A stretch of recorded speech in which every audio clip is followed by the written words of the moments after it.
I think we might begin. Those who have had difficulty finding the place will be able to come through the back door. I'd like to welcome you to the celebration of Peter Travis's life. A life enthusiastically lived and a life full of talents and achievements. My name's Clerk, and I was Peter's partner for the last nearly 30 years. Peter dramatically got up, typical of him, got up from the dinner table at 6:55 p.m. on November the 28th last, said he felt a bit faint and needed to have a lie down, collapsed on the floor and was dead.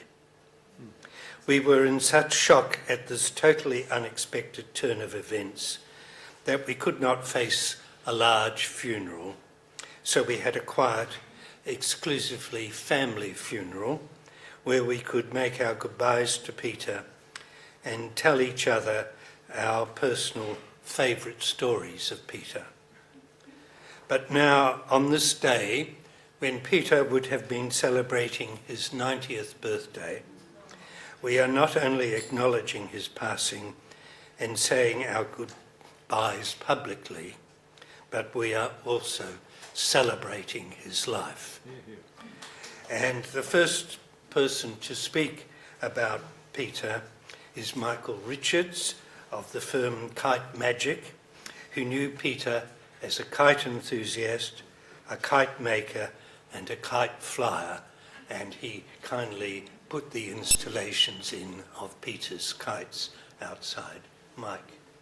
And a very good friend.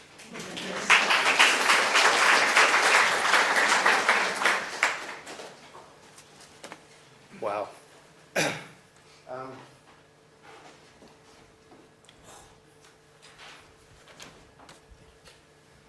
I'm sorry. I've just left my mother in Adelaide, who's not well, and I'm glad to be here this afternoon to share a few stories. But I am emotional, so I apologise for that. But I know I will get through this for Peter. It was funny, when my wife and I were setting up the kites in the foyer, my eyesight's not fantastic, so I took my glasses off and did the work, and I turned around and said, "Where are my glasses?" And instantly I thought of Peter. The other day I was with Graham, and he referred the large box of glasses that they had of Peter's that they had to move on. So that was my little touch this afternoon to start this process. Michael Richards, friend of Peter's, and I met Peter through kites. Who here knows about the Bondi Festival of the Winds?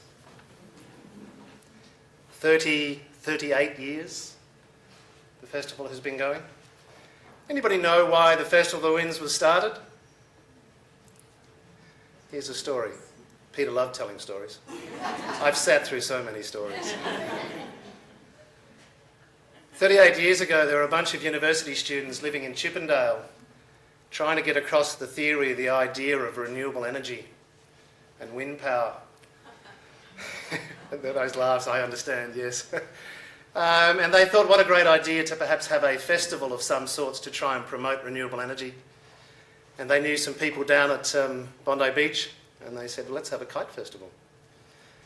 And it was about the same time that Peter was involved with kites, and of course he was associated with Bondi Beach, and I'm sure some people will tell some stories more about beachwear as the afternoon goes on.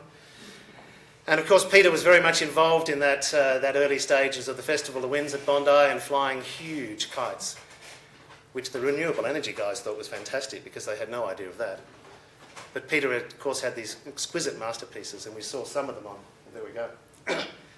That's at Dobberoid Point on the north side of Sydney, where he loved to fly his kites. So Peter entered the kite world, and of course he had some fantastic creations. And the kite world was a little different to that. They were more like the renewable energy guys, a little bit sort of straight and organised and all that sort of thing. And of course, with Peter's flamboyance and things, he did what he did, and he packed his huge bag with long rods of aluminium, which everybody thought was crazy, travelled the world. and did many things throughout the world, flying kites all over the place. And for those that know Peter as well, he loved collecting things. And each time he travelled, he'd come back and he'd have more kites. And he'd travel again and he'd bring back more stories and more kites. And so this went on. So his collection of kites is absolutely amazing. And I've had the chance to see those kites many times, and I'll explain a little more about that as we go on. Installations. Here we go, I'll take my glasses off, but I promise not to lose them. So this is kind of where I came in with Peter. I didn't know him back in the very early days of the Festival Inns at Bondi. But I always, my wife and I have been in the industry now for 25 plus years of kites, and I always had this little name of Peter Travis, and it would pop up in all sorts of places and things, and it intrigued me. And then I had a chance to meet Peter, and I think it might have been at one of the festivals, and we sort of created a slight relationship. And then I found out that he was having to move, and I silly said, "Do you want a hand?" Stop graphing, Graham, please. So I ventured to Ultimo, to this absolute Aladdin's cave, and to get to it you had to climb in through the back and then go through this little alleyway, and all of a sudden you entered this room that was full of this collection of not just kites, but his whole life experience of pottery and everything else you could imagine. But he knew where everything was, and he would go up to a box and pull out the piece that he wanted, and you saw him working on the tables and things. And we started to get to know each other, and I was helping to start to move this stuff, but in the meantime he was always cutting and sewing and doing all sorts of other things. And I guess I sort of shook myself and said, what am I doing here and what's happening? But what I really appreciated was this gentleman with this incredible knowledge of colour and stories. And so we spent a lot of time moving every item in that Aladdin's cave to another space out at Kensington, at the Space Savers. And we moved each piece, and we told a story about each piece, and we learned a little bit. And I watched this process of colour and ideas, and I have no great sense of colour. But I think I learned a lot from Peter, and I really treasure that, and I thank him for that. And it's been a great privilege to be with him. So we spent time moving every piece to this building at Space Savers at Alexandria, and it just happened to be up on the second floor. So every piece had to go into the left and up the lift and to the next one. and it was a massive, massive effort to do this, and a lot of the things had to be decided upon where they would go, and then all of a sudden he revealed, excuse me, these other Aladdin caves, which just happened to be under the two units that he had at Glebe. And so he had car spaces for both and had no car. But he also knew where the strata security block was, and the little cubby hole here and things. And we moved stuff everywhere, and we just filled everything you could think of. But of course, a lot of it was pottery work and artworks and furniture and cushions and pieces of material, and nice to see you wearing that bow tie, great Graham, because I've seen so many different colours of material, and he just always wished that I would make these into bow ties and I would do this, and he had so many projects and was such an energetic man. And at this stage, at the age of 80 and 82s and those sorts of things, and he was outdoing me constantly, and he had the drive and the go to keep doing all those things. So I learned a lot, and we moved a lot.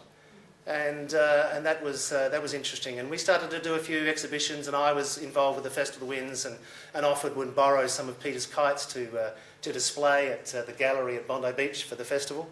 And it was a great privilege to be able to put those kites up and look at the work and understand a little bit about the person and what was behind the kites and the things that happened and the joy. There was another problem, of course. He then got asked to move from Space Savers, and I then silly said, my wife and I own a block of land down at Goulburn, and I said, maybe we could put it into a container and you could store it for a short while at the block. It's still there. A 40-foot container, chock-a-block full of gear. So if anybody, and after this, if anybody wants anything, come and see. It's amazing what is there. So stories, constant stories, and I learnt about people and ideas and ways and the generosity of this man. I was just relaying a story then about his generosity of giving his his tickets to the Opera House, and Rosie and I and two very dear friends sat in the front dress row circle watching a Mahler symphony one night, and it was just magic. And I just loved that experience, and he provided that to me, and I'll never forget that opportunity to sit in those most beautiful seats and hear that beautiful music in that incredible building. And it was, again, just a very special thing that again, he's given to me, and I thank him for that. Along the way, through all this moving and the huge amount of craft that Peter talked about and things that he had done, and talked about his macrame of when he was a small boy and all those things that he did, he kept talking about this kite. And the kite was a kaleidoscope kite. And he would see bits and he'd say, oh, that was part of the thing that I did with the kaleidoscope kite. And I never quite understood what this kite was. And we had an opportunity to do a large installation at the Belconnen Arts Centre in Canberra. And that involved both some workshops and also a very huge installation of Peter's work. And it was, again, a privilege to be able to work with him to show off his work to the public. And it was amazing how many people came to that exhibition.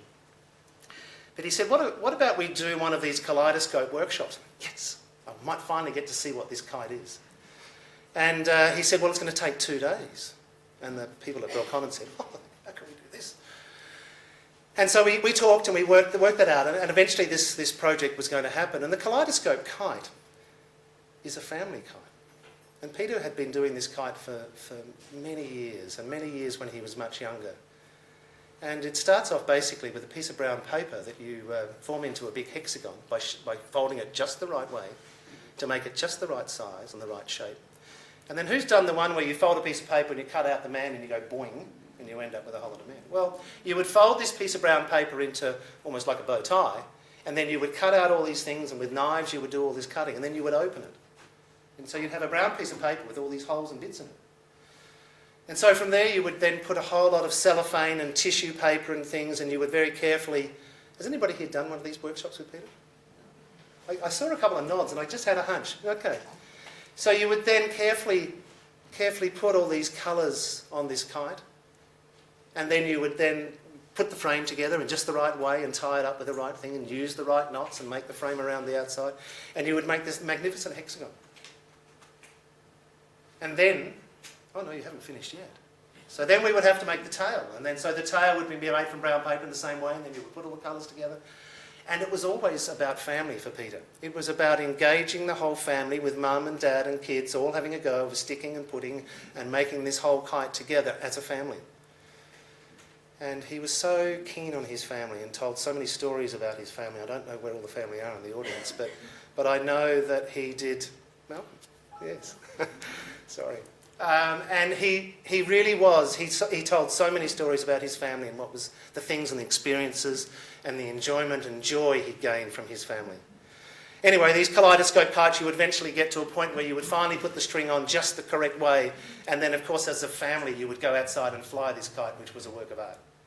And before we had one of these pictures of these kites, and it's the sort of thing that inspired Peter, and also he liked to help inspire other people. Well, at that workshop that we did at Belconnen, there were a couple of people there that had made one of those kites 20 years before and still had it in their garage, because it was so special, because it meant so much to them because of that connection with both the colour and the excitement, the flying and the family. And that to me was really a very lovely point of just working with Peter and helping him realise that workshop again after so many years that he hadn't done it. So it was a very special time. There was a comments book there, and many people from far and wide came to visit that exhibition, and I was in Adelaide this week and haven't had the chance to gather some of those comments, and I will, because they were very special, and it was a very lovely time to be with Peter. But I spent many hours up a 10-metre high scissor lift saying, just a little bit to the right or just a little bit to the left. And these were tiny kites that we were placing all over the ceiling of the Belconnen Arts Centre, but just to be just right. And there is a picture in that series or sequence of that display, which was fantastic. So I'm sure we're going to talk about craft, but one other connection that I will give you is that Peter rang me one day and said, I want to put up, and I can't remember the name of the kite now for all the life of me, but however, I've been asked to put one of my kites up in the Great Hall in Parliament House. What hasn't this man done? And so yes, this was right, and I was put on to the lady at Parliament House and asked to go along there, and I found myself in the Great Hall of Parliament House, taking over the place, dropping these magnificent banners that he spent forever designing with colours, and everybody knows his computer skills of how good that is. And we took many variations of that, and I think Graham talked about the version 1, 2, 3, 4, 5, 6 and 7. But we hung these beautiful banners on each wall or each column within the Great Hall, and then we pulled down the lighting rig, and we then put together this kite, and the kite was just ginormous with about 47 cables and wires on each side of it that we had to connect, and most of them had little tags on where to connect things, but some didn't, and eventually my son and I and a friend helped put this together, and then we lifted this kite back up into the Great Hall in Parliament House. And of course, Peter also has that other fantastic connection with colour with Parliament House.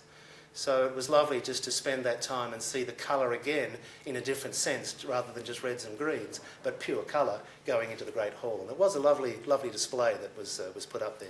So again, another special moment for me to actually have that opportunity to be at Parliament House.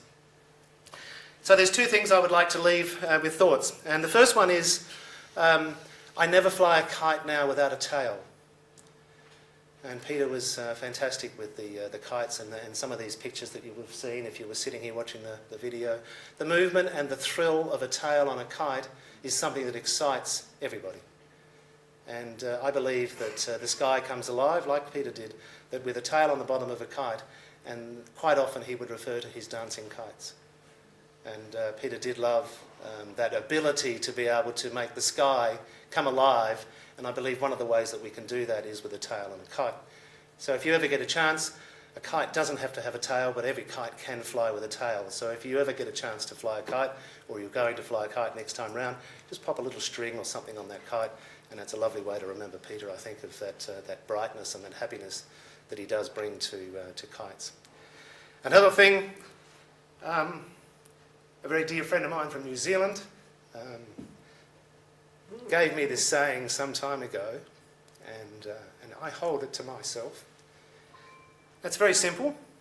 How do you feel down when you're always looking up? And I think Peter was like that. He was always looking up and forward, and I hold on to that as something that's dear to me. So thank you for the opportunity to be able to talk today, and Graham, I thank you for this opportunity to share just a couple of stories about Peter. Thank you.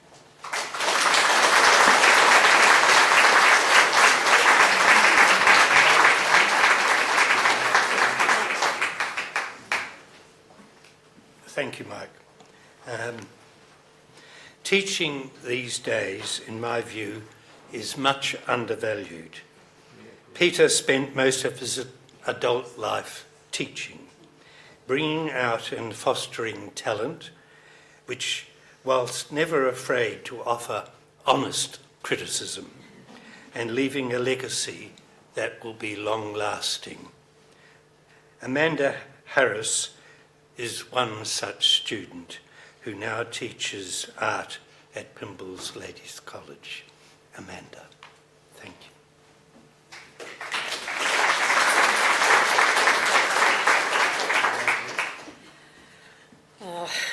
I first met Peter Travis many years ago when I was just 18, and a number of my friends are here who are also part of our group.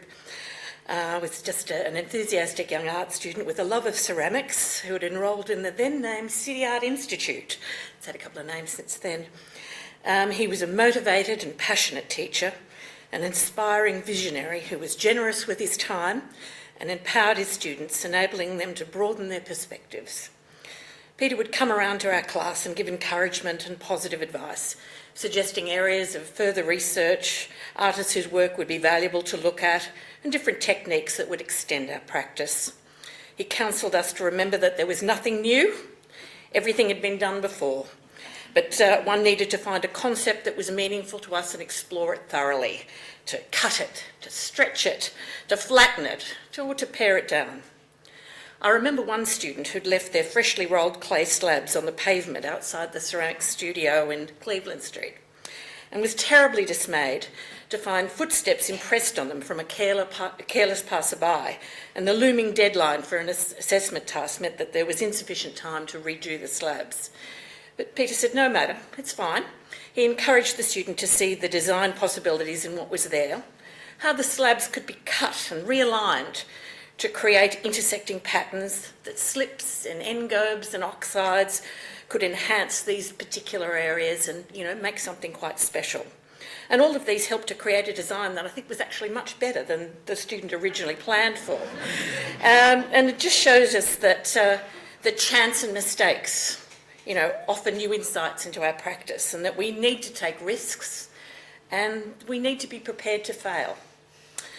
Peter, of course, was a pianist in his early life, and he likened developing technical skills in art to practising the piano, that we had to be prepared to devote long hours, sometimes in tedium, to develop our abilities.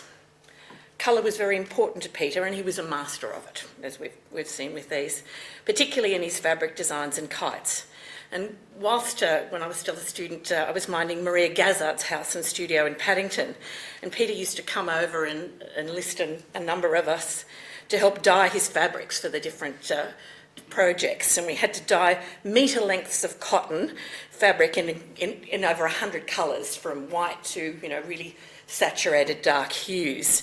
It was time-consuming, it was dirty, it was tedious work, but it did give us insight into how artists work and the dedication needed to pursue a vision. During this time, I managed to break my arm, and Peter insisted on giving me a series of coloured slings to wear, made from these precious fabrics, to mix and match with my outfits while I was incapacitated. So I would always appear stylish, very important to Peter. Peter seemed to know everyone who was anyone in the art, design and craft world, as we can see here today. He had definite opinions and was not shy to share them, either on the ABC radio or on comments to the editor in newspapers. He often regaled us, I'm sure we've heard you tonight, often regaled all of us with his wonderful, entertaining tales. Many we heard more than once, which led us to declare, "Oh, Peter, I've heard that before, but never with that ending." And he would laugh. Peter engendered in me a love of travel and an interest in all aspects of art. Wherever possible as I travel, I also gather information about primitive, ethnic and ancient art that I bring back to share with my students. From him I learnt to find great pleasure in experimenting with form and pattern. He showed me that choosing to use primitive techniques of hand-forming methods that are considered tedious and often extremely time-consuming can be both meditative and rewarding, but also combining industrial methods of press moulding and casting multiples that can be manipulated and distorted play an important role in creating contemporary objects. Peter has always been a mentor and guiding force in my life. For my 21st birthday, Peter took me out to the Commonweal restaurant, I don't think it's there anymore, in the city, and he treated me to a special dinner. And he presented me with a handmade butterfly that he'd done to signify my emergence as a student into the world of art. He commended me to the college to be a teacher in the ceramics department in the year after graduating, a position I enjoyed for several years. He opened my first exhibition and has been there for many important milestones in my life, giving me guidance and support. In his later years, it gave me great pleasure to return his consideration. I also helped to move things from that vast collection in the studio. And I also helped moving things from that cavernous glebe house. We discovered many unfired vessels that hadn't been, had never been fired, untouched in the cellar there. There still are. Well, I was able to repair some and fire them, and he used them in exhibitions. And the thing about these works, they were still as fresh and vital as when they were made. They were a testament to his, brilliant design skills. He came at this stage to where I was working at Pymble Ladies College, and again gave of his time to my students and gave his advice and experience. He was always so generous with that, never turned anyone away with his experience. I loved that he continued to embrace new ideas and technology. And I know he told me about when he was accompanying Graham to Princeton, he enrolled in several courses that would help him develop his digital images of kites that could be projected onto the night sky. His love of learning was lifelong. He believed that we should have a compulsion to create, to learn. Peter was a major influence on myself and in generations of students that came in contact with him. Many are here today, I'm sure, many are practising artists, teachers, architects, designers, problem solvers. Others are in publishing, colour consulting and industry. And even those who don't directly earn their living from art are cognizant members of the public who make informed decisions about what they buy and choose to surround themselves with. His perfectionist approach has stayed with me always and is a much appreciated professional asset. I'm a better teacher, a learner and person because of my association with this great man.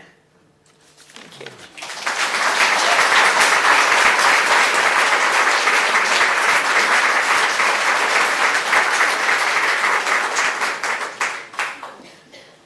Thank you, Amanda.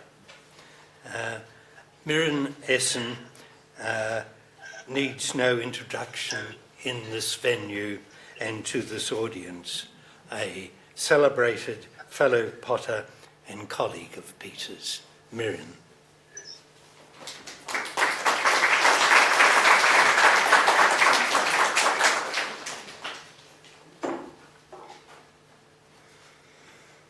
Back in the early 1990s, I was working in my studio, listening to an ABC radio program called Just a Minute.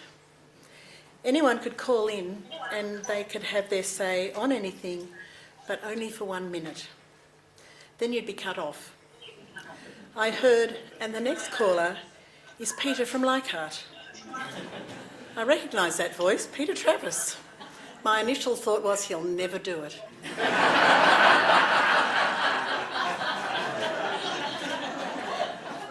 As you've heard, he was a consummate conversationalist. He could talk about absolutely everything.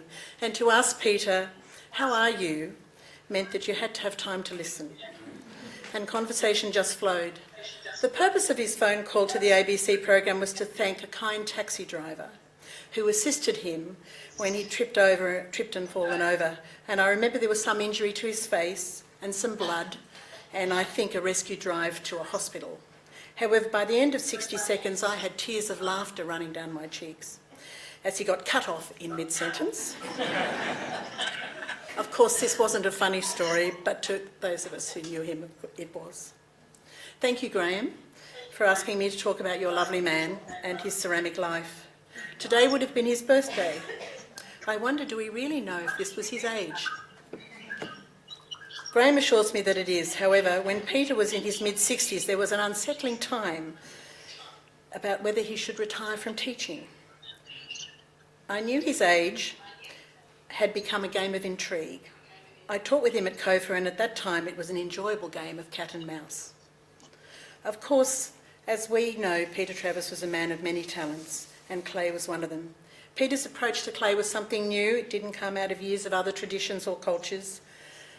But it was an exploration of form, design, colour and process. He was the first student to gain the newly accredited ceramic certificate in 1964 from East Sydney Technical College, which is now, of course, called the National Art School, under Peter Rushforth.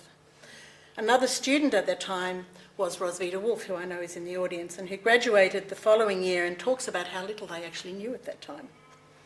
There were lots of experiments and testing of colour and clay. Peter approached the variety of available clays with an enthusiasm for colour, but was disappointed to learn that iron oxide, as a colourant, while varied in its raw state, is disarmingly similar after firing. Nevertheless, not to be deterred, he continued to explore this band of naturally occurring oxides as colourants until the kites took over. And then we saw the true explosion of what he could do with colour and fabric. At the Turn ceramic exhibition 2 years ago at the National Art School, one of his large pieces was exhibited showing the soft and very gentle colours and hues that he had mastered from that period. Jennifer Isaac spoke to the audience about Peter and that fabulous big house in Glebe, and his assistance to the artist Than Koopy, who came to Sydney to learn ceramics at East Sydney Technical College. Peter agreed that she could live in that big house in Glebe with Jennifer Isaacs and her husband and work in his studio. Graham sent me a draft of some writing that Peter had done about those days. I think Graham was editing them. And I'd just like to read you one small snippet of this. Peter wrote, and these are his words, "Van Coopi, now efficient in making, had an enormous problem with firing the work, since as a bark painter her art had never been submitted to firing in a kiln. And since heat changes the structure of the material, she did not anticipate the changing of the colour. Van Coopi had painted bark with white clay, which we call kaolin, and with yellow clay, which is called ochre. However, now when the clay object she had made was fired, the white remained white, but the ochre changed to a rusty red. Heat converts yellow ferrous oxide to red ferric oxide, and she thought the kiln was at fault rather than realising her expectations were incorrect." So, of course, by this time Peter had already figured this out, with his own similar expectations being thwarted by the kiln. After speaking to some of you to find out what you thought about him was to learn that you found him incredibly funny. There was always laughter and madness in the studio. He was talkative with lots of colourful tales and exploits, usually from around Darlinghurst and King's Cross, as we've heard before. He was a constructive critic with a quick eye, which was usually right, and he had a broad knowledge to back up his opinions. He was a character.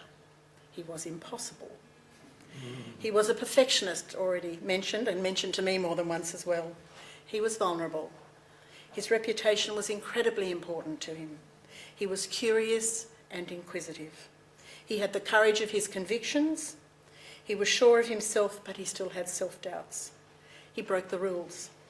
He loved music, and as you heard, he played the piano. But what I didn't know was that he'd previously lived in East Sydney, where his pottery was made in a choir loft of the Presbyterian Church, which had been built back in the 1856, and where he played the organ for the Sunday service in exchange for his rent. And of course there are those eureka moments. In 1969, John Parker, a New Zealand potter, came to Australia to attend a summer school at East Sydney Technical College.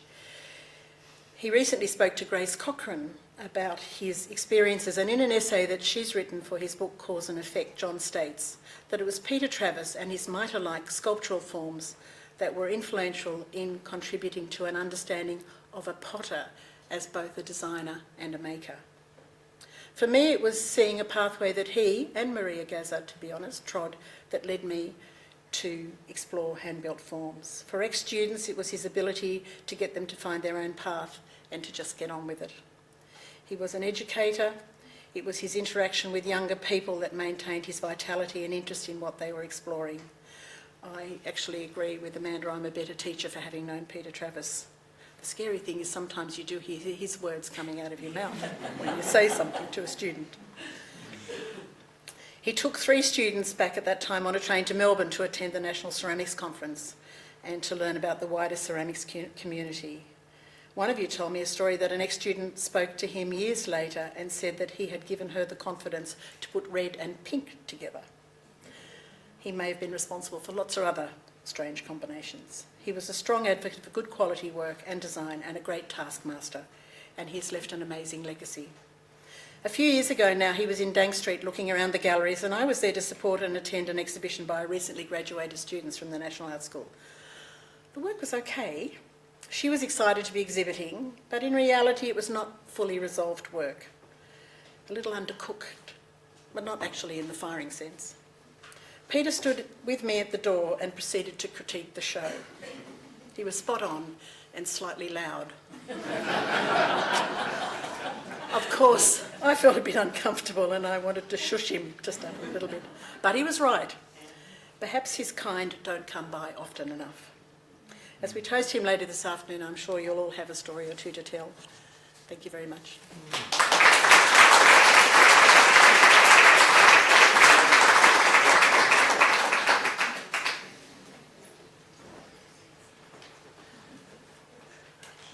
Dr. Grace Cochrane, formerly of the Powerhouse Museum, is responsible for that great door-stopping and scholarly tome on the history of the craft movement in Australia. Who better to talk to us on some of the contributions of Peter to that history. Grace.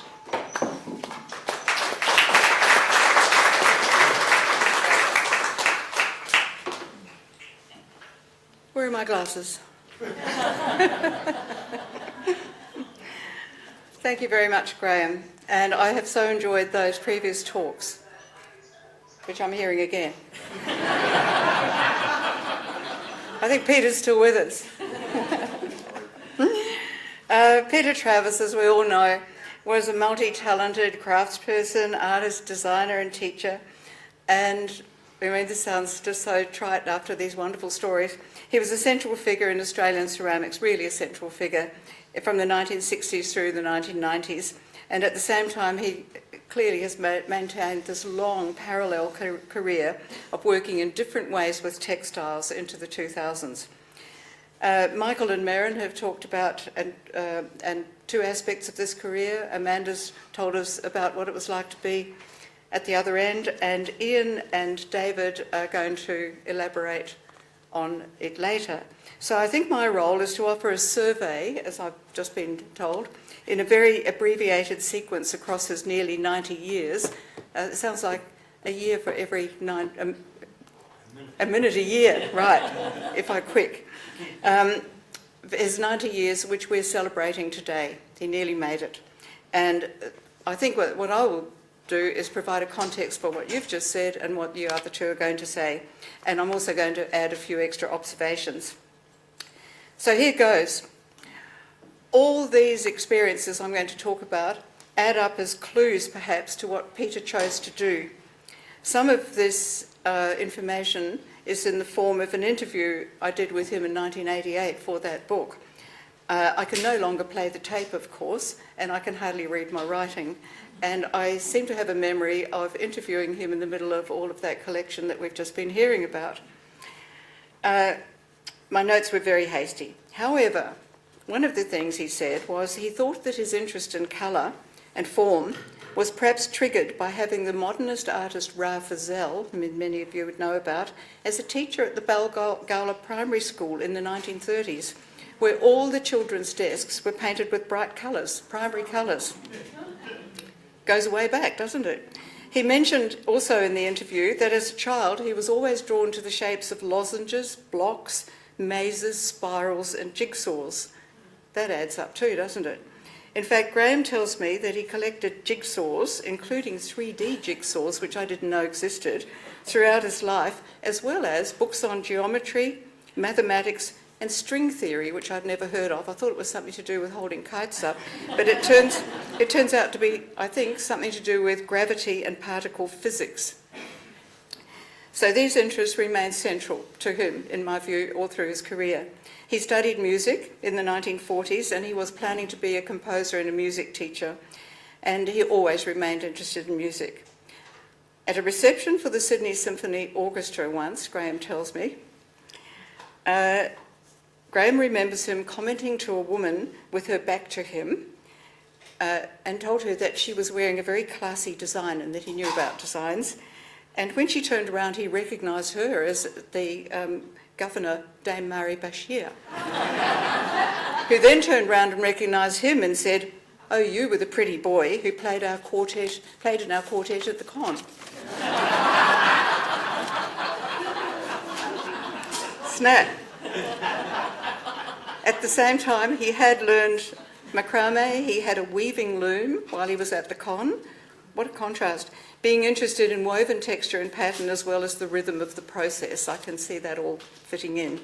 To support himself, he had to earn a living. He found employment from the early 1950s at Farmer's Department Store in Sydney, first of all buying silks into the department, and then he was a buyer of children's wear for 4 to 16-year-olds and learnt a lot about what children and young people like to wear and didn't like to wear.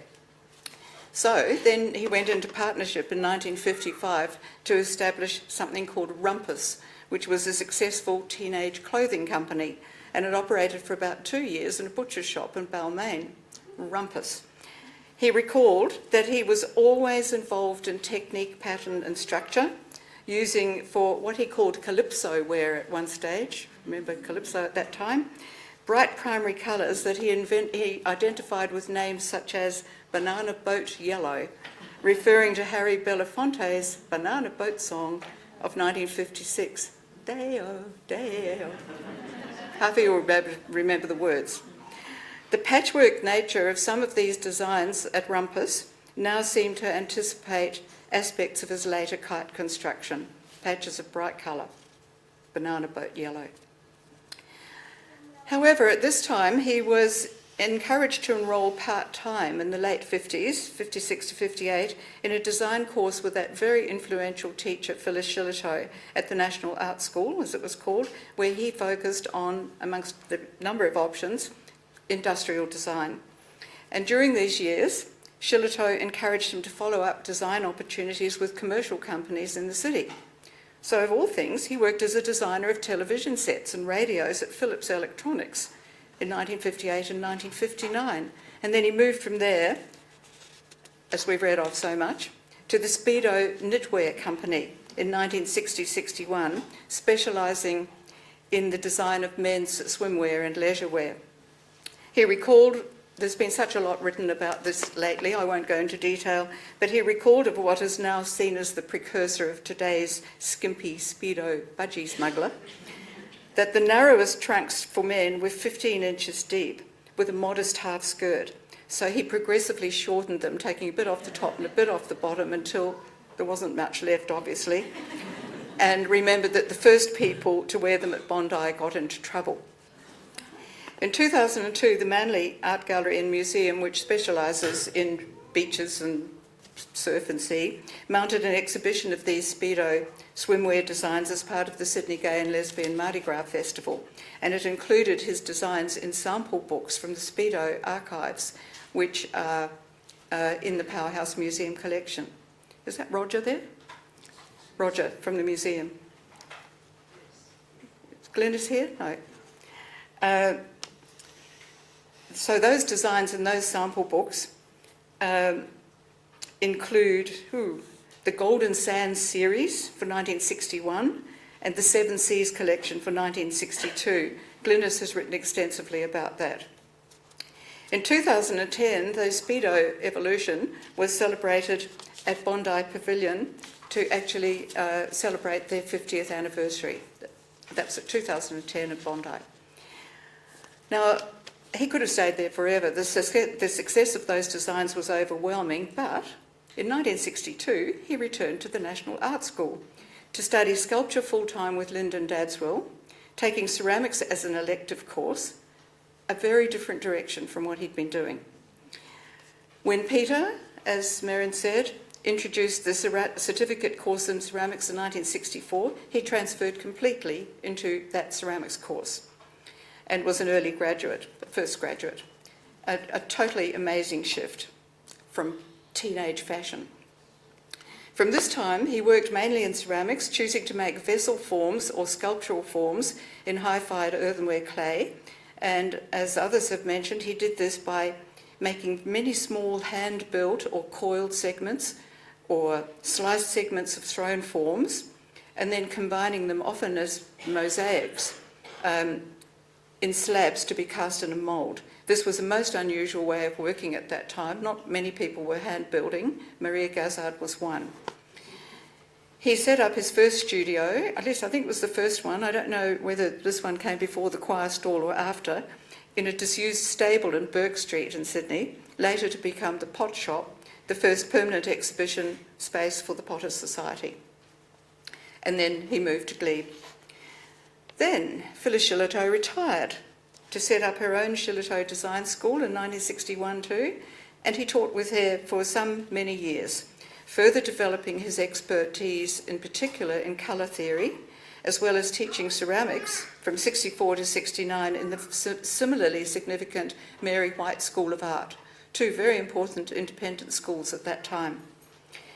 He held his first solo exhibition in the North Adelaide Galleries in 1966, the first of many. He was always very much in demand as a teacher, even then. Between 67 and 69, he taught in about 60 weekend workshops in ceramics for the Arts Council of New South Wales in their country program, moving around the state. He was a part-time tutor at the National Art School in the 60s, and as well as the institution known progressively as Alexander Mackie, City Art Institute, CoFA, and now what it is now, College of Art and Design, into the 1990s. Always researching all the way through, he won a Churchill Fellowship and travelled to the United States in 1969-71, as well as to London, Denmark and Finland. This was a time of considerable change overseas, as well as here, and his teachers included leaders that the potters will know about, such as Peter Volkos in ceramics at Berkeley and Harvey Littleton in glass in Wisconsin. So, while exploring all these new developments while travelling, he also researched folk art, as you were explaining before, explaining, I like to think that my inspiration comes from no one culture but from the pulse of the world. Consequently, his collecting interests expanded to folk kites, cloth with tribal patterns, and patterned Mexican pots. From the mid-60s, he was included in lots of exhibitions around Australia. David might mention these. He attended all the biennial World Crafts Council conferences between 1978 and 1982. Jane Burns will remember these. He won a gold medal at the Faenza International Ceramic Competition for Contemporary Ceramics in 1973 in Italy, and also in that year became a member of the International Academy of Ceramics. So he found his place internationally as well. In 1974, as part of Australia's participation in the World Crafts Council Conference in Toronto, the Crafts Council of Australia's first film, One Weft Double Cloth, showed his ceramic and textile work with Mona Hessing's weaving and Matcham Skipper's jewellery. And there was another film made later of his work with Hiroe Swen. He was involved in the Potters Society, the Ceramic Study Group and the Craft Association, later the Crafts Council of New South Wales, and continued to make ceramics into the 1980s. As well as this, for both ceramics, I think, and certainly his kites and installations, he received several Australia Council grants. Some of these were for further travel. In the late 1960s, as Michael has discussed, he started to make huge kites constructed by piecing together sections of plain bright coloured fabric. And not surprising, perhaps, taking a lead from the popular painting style of the time, he sometimes referred to them as flying colour fields or aerial sculptures. And many people that I've been talking to lately remember those performances all around the country. He was invited to many international kite conferences and workshops, colour conferences and sky performances around the world and around the country. And in 1990, he was elected to the Hall of Fame in the World Kite Museum in America. By the early 1980s, there'd been a shift. The kites became aerial sculptures commissioned by architects for public buildings like the one in Parliament House. Large, colourful installations of fabric suspended on metal frames. We've heard about those poles, we might hear more. In spaces as varied as corporate foyers, city squares, or the naves of big cathedrals. And while the format of the installations changed to reflect the space they were in and what they were meant to do there, they always seemed to remain connected to the spirit of wind-blown structures such as sails and kite forms. There was always a feeling about that. In the 2000s, he worked almost exclusively on making works like this, and one of the major ones was, I believe this is true, 4 10-storey long hangings for the Merlin Hotel in Perth in 1985, and many others, including the Adelaide Convention Centre and Expo 85 in Japan. I won't go on, there's a long list. To make them, working for some years before moving back to Glebe, moving this part of his studio to Glebe, he was working in a studio around the corner from this college. I remember visiting him there. He employed model makers to construct the maquettes of the buildings that he was working with, experts to cut and sew components, and some key students, such as Amanda and David Edmonds. I think I saw you come in. Where are you? Up there, yep. And David, to assist him in many aspects of the whole process. Most of the dyeing David tells me, took place in a washing machine in the college buildings, and he accumulated a huge stockpile of cotton and what he called spinnaker nylon fabrics. And from the late 1980s, as we've just heard, until he died, he also studied and worked in three-dimensional computer-aided design right from the very beginning, it seems. Interesting, he also had said several times in things that I've been reading that he liked to also design directly from the materials themselves rather than always drawing them up first. In 1995, he documented not only the sources of his ideas for these works, but also his process of working, providing evidence of an absolutely daunting understanding of geometry, mathematics, engineering stresses and tensions, colour theory, textile research, dyeing processes, and contemporary structure and suspension materials. All of those had to contribute to his wonderful ideas. You can't just have an idea without knowing how to go about it. He was awarded a Master of Fine Arts for this research in 2005, and I think Ian might talk about where's Ian? About his various roles at the college, because at different times he was a lecturer in and later head of the ceramics department, as well as a lecturer in design studies, and he's remembered by people I've talked to for his strong encouragement of students and his contribution to the colour components of both those courses. He was also talked about how he liked to learn himself. He combined making with learning. He said he liked to learn through participating, and clearly, from what you've said, he encouraged that with others as well. His expertise in colour design was specifically acknowledged in the 1980s when the architects of Parliament House in Canberra engaged him to advise on their approach to colour, and David will talk about that. And for all these contributions, he was made a member of the Order of Australia with an AM in 2008.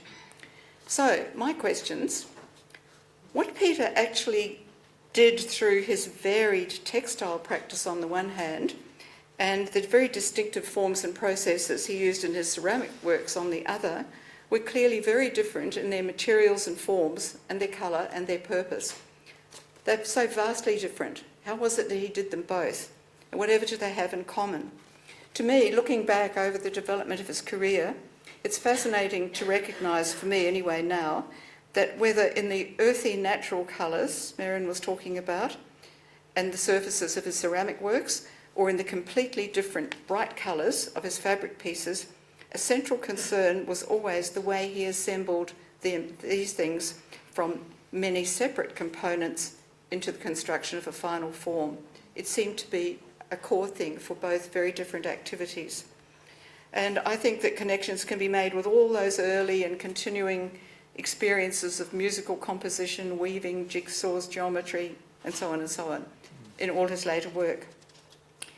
In 1973, when he was talking about his ceramic pieces, and these were forms and themes of basilicas, cathedrals, cardinals' hats, and rocks and mollusks, those were the sorts of forms he was making with these combined ceramics.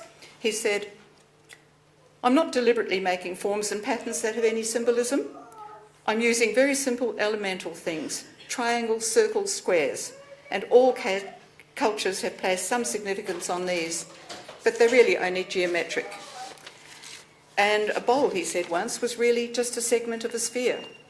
So he was interested in the geometry and mathematics of these things too.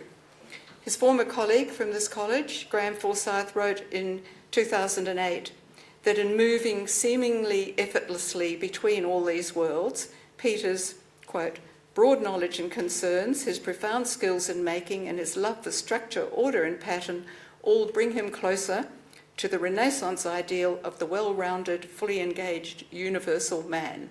I think that's true. So along with colleagues from all aspects of Peter's life and career, and rewarding and influential time, I joined Graham. I joined them and Graham and Peter's family in recognising the very significant contribution he made to the broad field in which he worked. We miss you, Peter.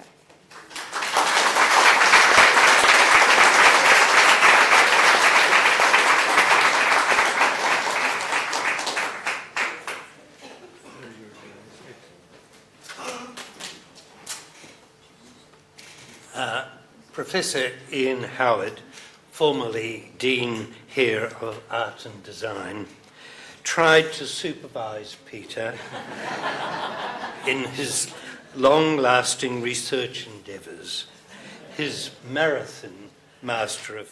And as a supervisor, we often have issues like this. Looking at Ross, who's familiar with it, of course, is that when we get the great committed artists to come in and do MFAs or PhDs, then they're not so absolutely dedicated to the academic deadline. Yes, they want to do the degree, but they also have conflicting projects. And I think Peter was a pretty typical character there. Did I ever teach Peter anything as his supervisor? Probably not. He taught me quite a few things during the time. And of course the other, if I'm talking about the scale and ambition thing, the Festival of the Winds, the fact that it took over and took off, and we've heard such great things coming out of it. It was the quality of his work, it was the demand, the expectation that kites could do these things in archetype Bondi. It was that kind of scale, that kind of ambition that was so important. We've heard a lot about colour. Nobody mentioned albas. Peter often lectured me on albas and the colour squares and the whole process of Alba's work and the influence that had. Similarly, of course, as Phyllis Sholetto did. His colour consultancy at Parliament House we've talked about. Here at then CoFA, previously City Art Institute, certainly he worked in the design courses and the ceramics course and fine art, and of course he taught colour through those, and that was much appreciated, as we heard earlier on. And he also came in on a number of occasions to the specialist courses that Sylvia Ross, as the head of the School of Art, used to run on colour. We used to do a CoFA colour kind of colloquium each year, and not surprisingly, Peter was a kind of highlighted guest at those. A more general thing I found about Peter, if I think about Peter Travis, then it's a sense of a life led by design. It's just the way it happened. If something was going wrong, you improved the design, whether that was colour or form or diet or whatever it was. So he had this really wonderful concept, deep concept about the role of design, about a life led by design. It had very practical outcomes. We just about finished the building project here, and Peter came in to have a look and have a talk. And he had a look at, and when we go to have a reception and our drinks over the courtyard, have a look at the coloured panels. I think they're black and white and 2 tones of grey. He said, Ian, the tones of grey. I knew what was happening here. Slightly off on the darker one, slightly off on the lighter one. He kind of had this life where design just had to sit there and be right for almost everything. When I think about Peter, it's his personality, and we've heard a lot about this as well, that positiveness, the good humour, the dedication, the loyalty to students and the institution. And of course, that more than just a little kind of mischievous trait that courted controversy, and indeed that Peter flourished with that controversy, as we know. What a character, what a personality, what a positive and capable person. And of course that leads on to, I know people have spoken about the Speedos swimwear, not surprisingly, 1961. But thinking about that, I still occasionally say to my son or daughter or whatever, have you got your swimming trunks? And they kind of look at me saying, swimming trunks, what is that? And it was only really thinking about Peter and the Speedos, which got rid of the trunk, which was the respectful part that went around it, that I realised that's why we call them not cozies, not whatever, but swimming trunks. There you go. So I only realised that when we were doing this bit of a research in relation to his famous Speedos.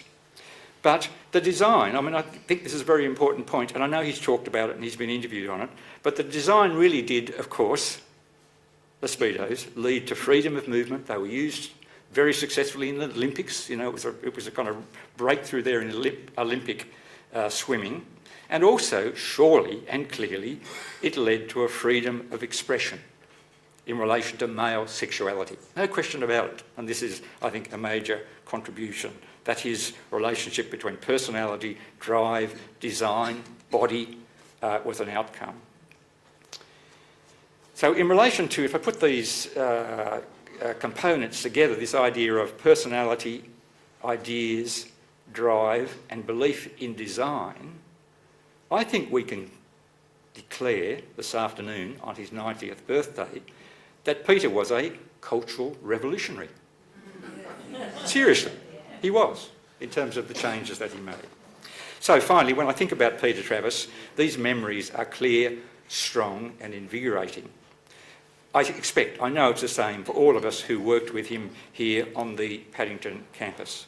Peter, we thank you for your inspired and hard work, your camaraderie and these memories.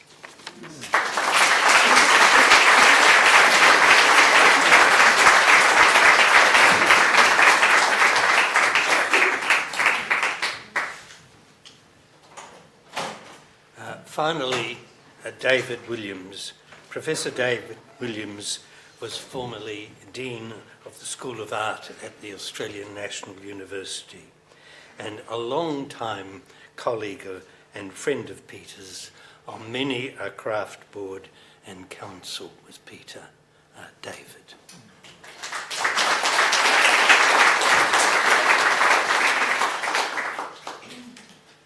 Well, hello everyone and good afternoon. And Peter Travis is very much on our mind now. And Graham, thank you very much for inviting me to say a few words. A lot has been said, I'm not sure that I can add terribly much more, but being a Melbourne-based person, I really didn't know a lot about Peter Travis before I actually got to know him in the early 1970s. I knew Peter was the designer of the Speedos, and Therese Kenyon in her exhibition refers to them as the Budgie Smugglers. I'm not sure whether that's the origin of the term or not, but it certainly stuck.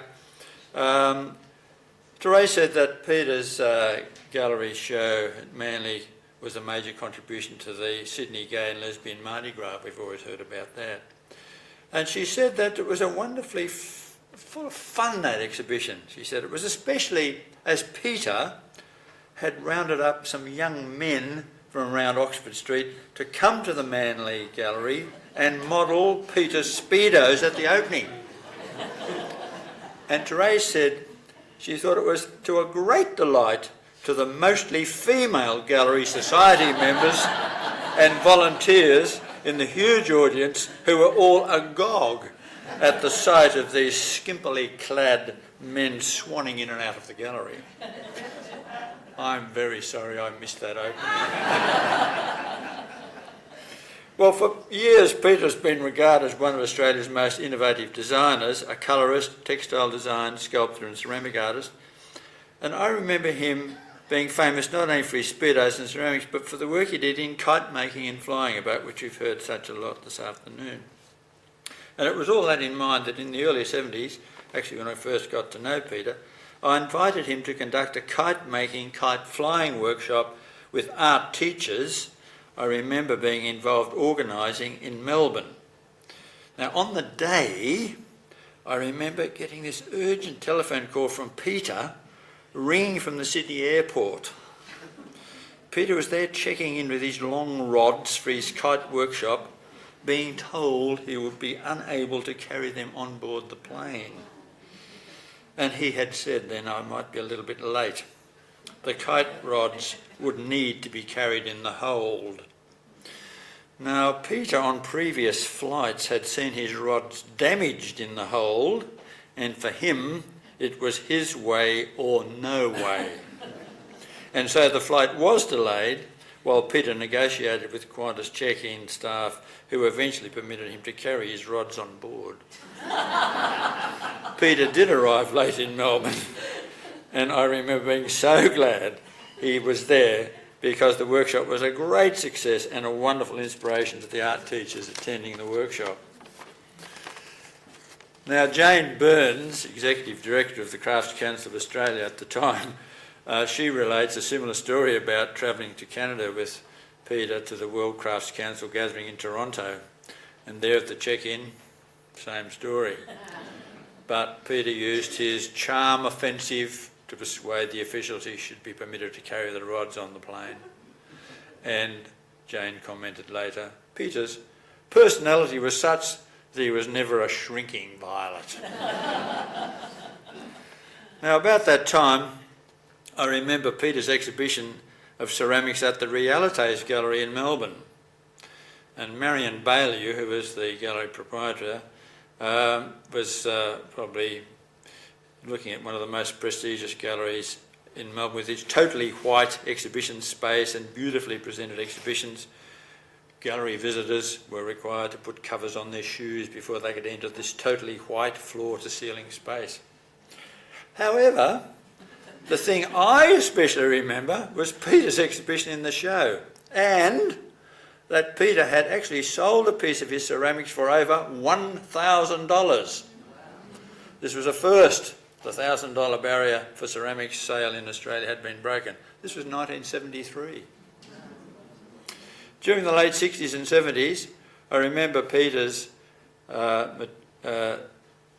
ceramic works were included in almost every major ceramic exhibition that was touring in Australia and internationally.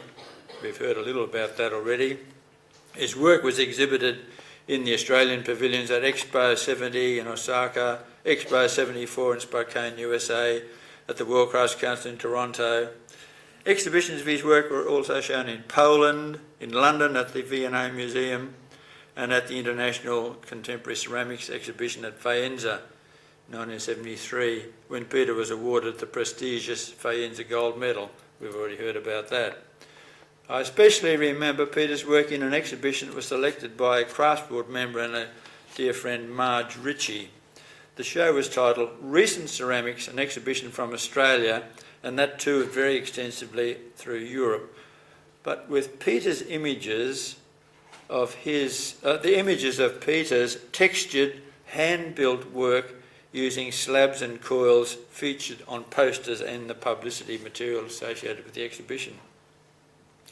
While Peter was never a member of the Crafts Board of the Australia Council or a committee member of the Crafts Council of Australia, he was an artist member of ceramic groups and associations, we've heard about that, and included the International Academy of Ceramics.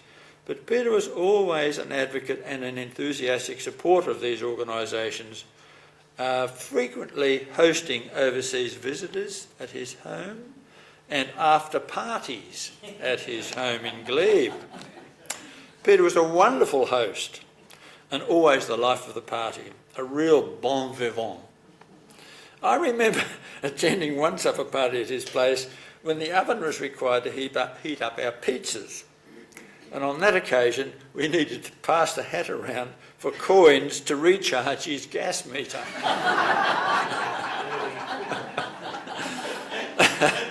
Domestic chores and cooking really didn't rate very highly on Peter's list of priorities. More recently, when Peter was spending time in Canberra with Graham, I remember he was invited as an artist in residence at the School of Art Ceramic Workshop. Head of workshop at the time, Janet DeBoos, recalls Peter being, quote, generous with his knowledge about ceramics with the students and enlivening the studio with his infectious enthusiasm. Peter was involved with critiques with senior students and, according to Janet, regaled everyone with gossip and scurrilous stories. Colleague Greg Daly commented Peter was a singular artist working brilliantly and inventively across media and genres. He certainly earned the honours he received and the reputation he enjoyed during his life. I remember the last time I saw Peter. He was with Graham attending a celebration of life gathering at Parliament House for architect Romaldo Jurgala.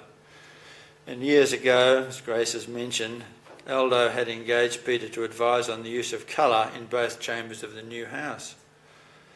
An alternative to the traditional Westminster red and green was required for the seating upholstery.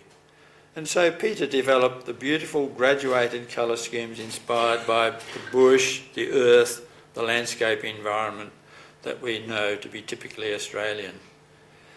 And that day, I remember thinking how wonderful it was to see Peter and Graham both looking so well, there together in such a loving, caring and long-lasting relationship. I'll remember Peter as a creative, vibrant, flamboyant personality who made a very significant contribution to the cultural life of Australia in so many ways. Peter was articulate, generous, inspirational, multi-talented, whose ideas, his ceramics, his textile work, his use of colour, his workshop, his kites, his teaching have enriched the lives of us all and those with whom he was associated. Peter's work connected with people of all ages, especially those who visited his solo and group exhibitions, participated in his kite-making workshops, witnessed his aerial sculpture installations, or saw his work on display in the many of Australia's city and regional public art collections. And I can remember, and maybe most people here today will be able to remember, Peter's voice on ABC Talkback radio, which was reaching a very, very wide listening audience. Hello, this is Peter from Glebe calling. Now, about that matter you were raising, and then he would give his point of view. We all remember, and we'll miss you, Peter. Vale, Peter Travis.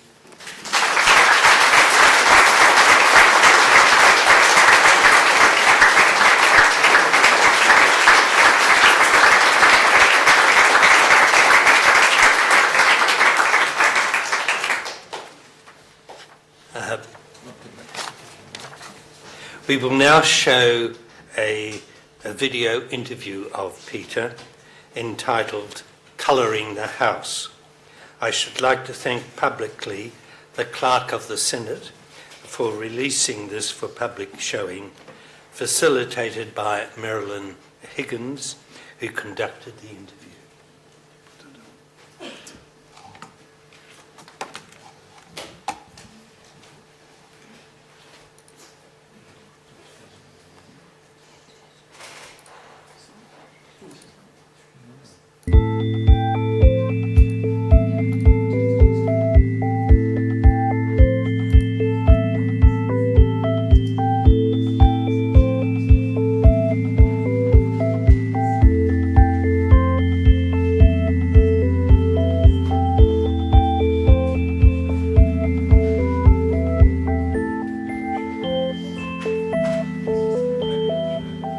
Peter Travis, artist, designer and teacher, worked closely with Aldo Jurgler, the principal design architect of Mitchell, Jurgler and Thorpe, when they designed and built Parliament House. In May 2013, Peter returned on the 25th anniversary of the building's opening to talk about his work designing the colours for Parliament House. Aldo came to me and he saw my studio and said, "I've never seen such beautiful colours. Would you like to design the colours for Parliament House?" And so it grew into something that really was much more than painted colours. It was woods, everything, marbles and so on. I worked very closely with him actually. I would come down to Canberra every 2 weeks, and that went for a long while, really quite a long while.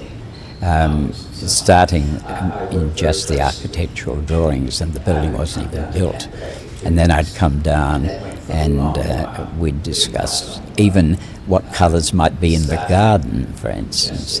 It covered everything. The first meeting was the entire architectural crew showing me the plans, and then they just halted and said, "Now, what do you think?"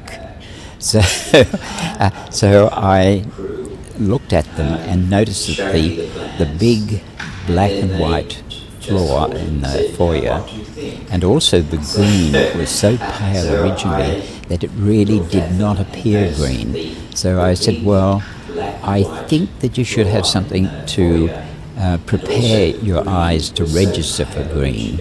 So how about a sort of salmon or a reddish colour, but there happened to be a piece of salmon marble. And I picked that up and said, this would be very appropriate if it was put as a thin strip on all the straight parts of the black marble between the black and the white. things, grew according to where the drawings had been completed, etc. Now, there wasn't one final thing, because it started off with a concept and then it became detailed. It's like anything, writing a book, you set out the chapters and then you write each separate one. Of course, the thing to do is to start with the red, to start with the green, and start with the neutral. And that's why I chose a sort of gold colour, which was to be above and below, and everything spread out from that in, modified colours, not bright, but subdued. So it all grew towards neutral colours. So a neutral green would be like a misty green, and a muted gold would be sort of sand. There was a scheme, and which of course started with the red and green, and everything that was on the green side of the house would have some sort of green influence. But I discovered that turpentine had a slight greenish tint to it, and so turpentine was used on that side of the house. I actually went through all the woods and selected colours that I thought were appropriate. Well, they weren't intended to be colours that were Australian, but they happened to be colours that are Australian.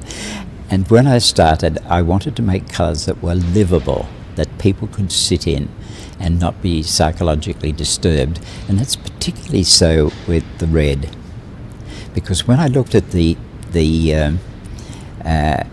architectural drawing, I saw there was this very wide red carpet. I wanted to make a colour that was sound for people to be sitting in for long periods of time. Red is the only colour that changes when you add white to it, because pink has quite a different effect. Pink actually is very soothing. So I wanted to find a threshold between red and pink that would have the psychological effect of pink but could be called a red. Now, how I did this, I added some white, of course, to make it pink, but then I added green to extract red out of it. And then I arrived at this colour that was a sort of coral colour, but I had hundreds of samples. I just didn't, nothing was chosen out of a colour card. I mean, I actually hand mixed all the colours and I made them in very subtle differences.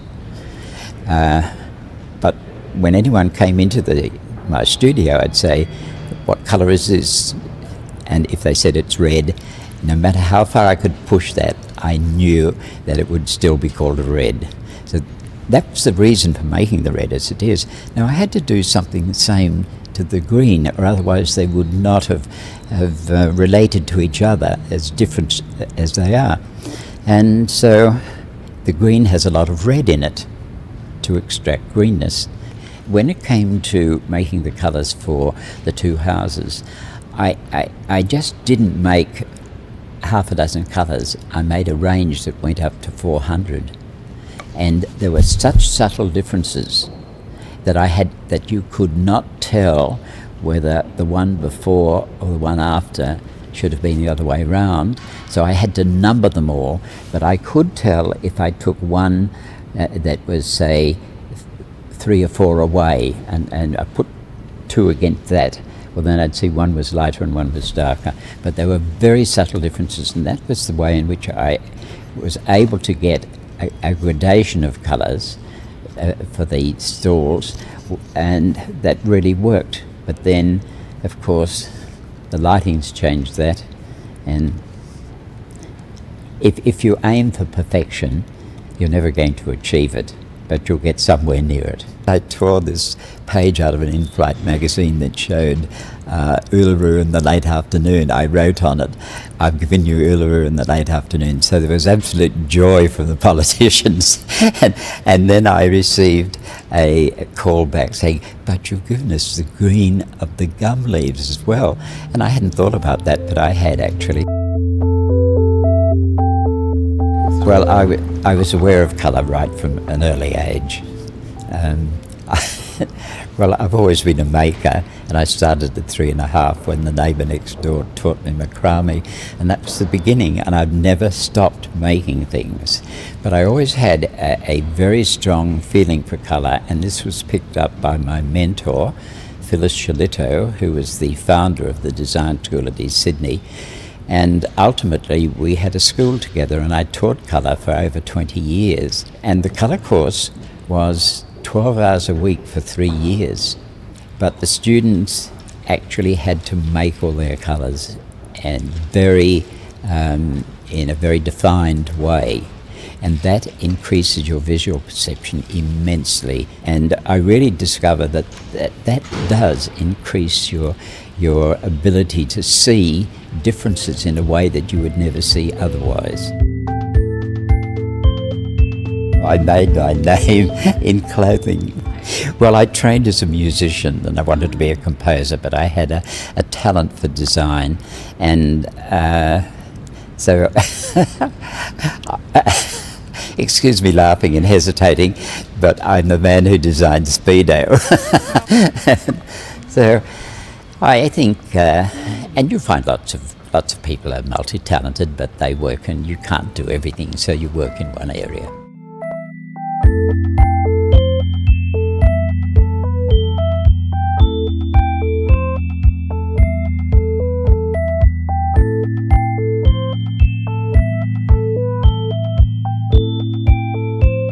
On Australia Day 2008, Peter Travis was made a member of the Order of Australia for service to the arts and to innovative visual design as a designer, sculptor, colourist, ceramicist and kite maker, and to tertiary education.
And I helped him in turn to set up his installations and exhibitions.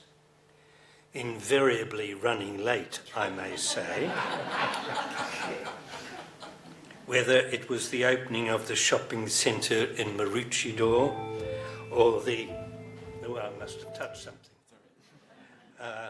Or the celebration of the completion of St John's Cathedral in Brisbane, or the exhibition at Belconnen Arts Centre, which has been mentioned. And of course, we regularly enjoyed concerts together in Sydney.